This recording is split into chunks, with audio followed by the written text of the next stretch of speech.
हाँ मैडम, ये जो है अभी एक मुद्दा आया है कि साहब भाजपा के प्रवक्ता ने कहा कि साहब राहुल गांधी और प्रियंका गांधी हिंदू है ही नहीं और इलेक्शन के बाद वो सब विदेश चले जाएंगे।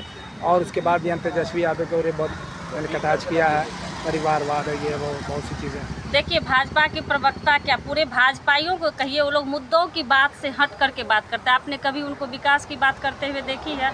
आपने उनको इन 10 सालों में कभी बिहार के लिए कोई काम करते हुए जब देखिए बिहार ने उनको 39 सांसद देने का काम किया, लेकिन न तो आज तक उन्होंने बिहार को विशेष राज्य का दर्जा दिलवाया, न बिहार में कोई उद्योग लगा सके। आज बिहार के युवा पलायन करने के लिए है, बाहर में जाकर के कमाते। बिहार की क्या स्थिति उन लोगों ने बना करके रख दी। वो लोग मुद्दों की बात नहीं करते, वो लोग हिंदू की बात करेंगे, वो लोग मुसलमान की बात करेंगे, जबकि हम लोग शुरू से आ रहे हैं। हम लोग किताब में पढ़ते हैं कि हिंदू मुस्लिम सिख ईसाई हम सब आपस भाई भाई।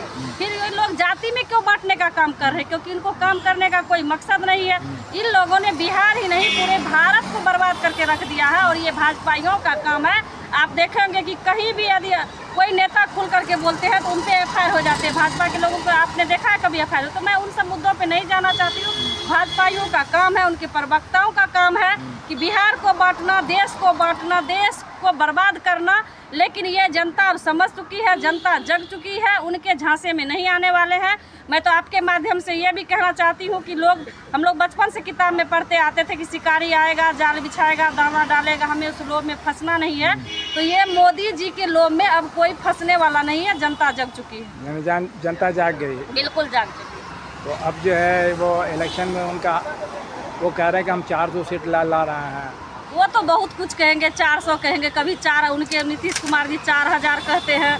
हम लोग के क्षेत्र मधेपुरा से मैं आती हूँ, वहाँ के प्रत्याशी का नाम भूल जाते हैं। नीतीश जी तो कभी मोदी जी को मुख्यमंत्री बना देते। तो उनकी बातों पे अब जाना नहीं है, हम लोग मुद्दों की बात करेंगे। आपके पास भी यदि कोई मुद्दा है तो मुद्दा की बात कीजिए। हम लोग जनता के हित में काम करने वाले हैं। और महागठबंधन पार्टी खास करके राजद जो माँ बाप की पार्टी उन लोगों ने कहा, तो तेजस्वी जी ने 17 महीने में वो करके दिखा दिया कि माँ बाप की पार्टी में कितना दम होता है युवाओं को रोजगार देकर। और आने वाले दिन में जो सरकार बनने वाली है, युवा ही नहीं पूरे महिलाएं आप देखिएगा, उनके लिए भी जो उन्होंने घोषणा पत्र में कहा था कि 1-1 लाख हम रक्षाबंधन में देने का काम करेंगे।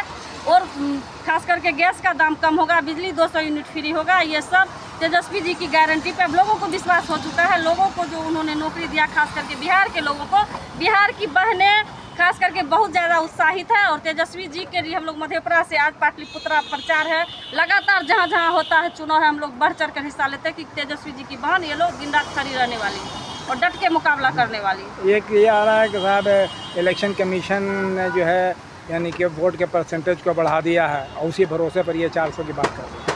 वो देखिए, वो तो कहीं कहीं आप वीडियो भी उनका वायरल हुआ होगा, देख रहे थे कि किसी तरह हमको 400 सीट दिलवा दीजिए, हम बेईमानी करके दिलवा दीजिए। क्योंकि वो चाहते हैं कि आगे आने वाले दिन में चुनाव ना हो, उन्हीं की सरकार बनी रहे। बिहार को तो उन्होंने बर्बाद कर ही दिया, देश को बर्बाद कर ही दिया। देश की बहनों के साथ जो अत्याचार हो रहा है, आज तक मोदी जी की महिलाएं जो सांसद है वो भी महिलाएं के हित में कभी बात करने के लिए आप देखेंगे उन लोगों को।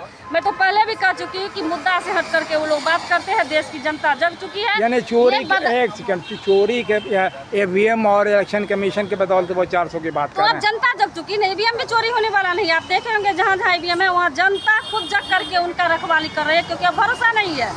अब मुझे तो लगता है कि उनके प्रशासन पे भी भरोसा से सारी बिकी हुई थी, तब तो वो बराबर सीट ले वोट देता था तो लोग लालटेन को निकलता था कमरा। अब तो ये भी देखा होगा, तो जनता तो अब जग चुकी है, जनता खुद ईवीएम की रक्षा कर रही है। तो ये समय अब बदल गया है, बिहार बदलाव चाह रही है। ठीक।